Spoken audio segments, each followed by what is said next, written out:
Welcome to McPlum, simple solutions served daily.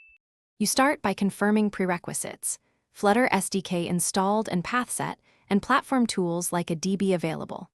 Once connected, enable developer mode and USB debugging on Android or pair and trust on iOS. Plug the device into your machine using a reliable cable and run Flutter devices to see it listed.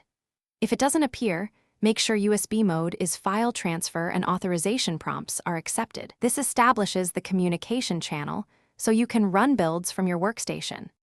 Next, configure your Flutter project for the target device. Set the package name or bundle identifier and add required permissions in Android Manifest, XML, or Info. Plist. Once done, include any native plugins in PubSpec. YAML and Run Flutter Pub get to fetch packages. You may need to open the Android or iOS module in Android Studio or Xcode to resolve Gradle or CocoaPods issues. Make sure pods are installed and Gradle syncs. Then compile and deploy with Flutter Run, specifying the device ID to target the physical unit.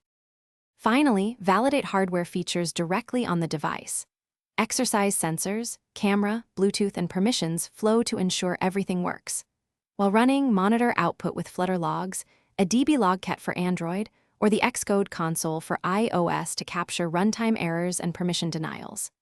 If the app fails to install or hangs, reboot the device, replug the USB cable, restart a DB with a DB kill server and a DB start server, and run Flutter clean before rebuilding.